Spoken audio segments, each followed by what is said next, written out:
Let's now focus on Insecticides India. The company has started an R&D facility in Rajasthan with its joint venture partner, which is a Japanese company, OAT Agrio. We spoke with Mr. Rajesh Agarwal, MD at Insecticides India, and we asked him by asking how much have they spent on this new research center and what products are they working on. Insecticides India has signed a JV with OAT Agrio company of Japan. They are the experts in research. They started with pharma and then entered into the agrochemical sector. So we have signed for discovery of new agrochemical molecules in India. The initial investment was 40 crores, which was shared amongst the two companies. And there is an annual expense, which is a running expense from 8 to 10 crores. So since this was signed 2 years back actually, so one transaction of the running expense has already gone. So if we look at the total cost of discovery, it is too less in comparison to the world, because it is believed an invention of a new product may take about 1,000 crores. We have spent total about 50 crores so far, and it is expected in next 3 years, this R&D center should be able to give minimum 2 to 3 products actually. So that way you can estimate that it will be done at a very low cost. What new product launches have you lined up? It's a regular practice that we keep on bringing the product. Insecticides India runs its own R&D center for reverse engineering, where we develop certain off-patented technologies, and one of the registrations has already clicked, and we are trying to bring 2 more active ingredients. Both will be off-patented in our range, but in the JV, the major aim is to discover new chemical entities. So that discovery is a little longer, it takes little long time, and then the registration also takes some time. So out of this JV, the product may take about 4 years from now, but the invention is going to happen soon, and they are going to file the product patents, and after filing the patents, they are going to register the products, which may take minimum 3 years. Are you also looking forward to some more tie-ups with more foreign companies? Yeah, we are open to this idea because we find it very interesting and helpful in developing, and I believe that the idea of partnership is very, very ideal for any Indian company. So we have signed 2 collaborations in Japan, like we work with Nissan of Japan, who shares the product from Japan.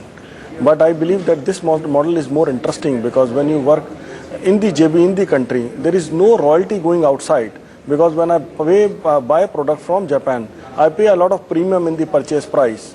But when the product is invented here, the first advantage is like Indian farmer is going to get that product before the world. The second advantage which is going to come is at the competitive price, because no royalty is going to go outside. So it is going to give a big advantage to our farmer. And how is the response of the farmers? Are they willing to accept branded and innovative products?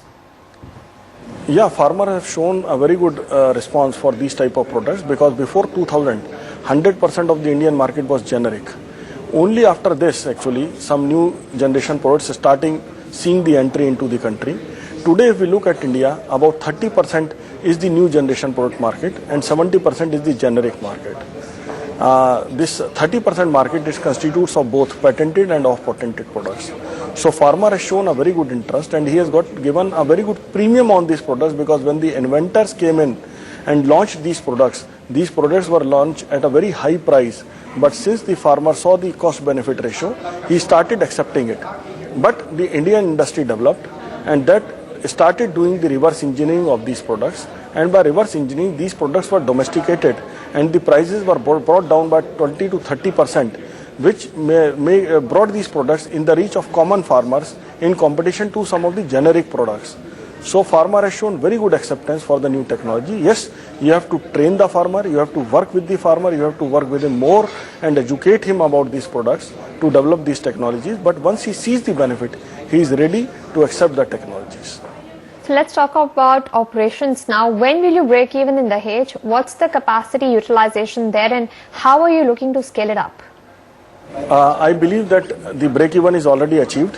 We are working on about 80% plus levels at the moment, and you will find the change in our half-yearly results, which will be announced very soon. We have taken a target of 30% growth, and I believe that we are very near to that in the first half of this year actually. and you will see that difference in the bottom line also, because initially, yes, there were teething issues in the Dahej plant because we were not able to do more production, or we were doing the production at 45-50% level.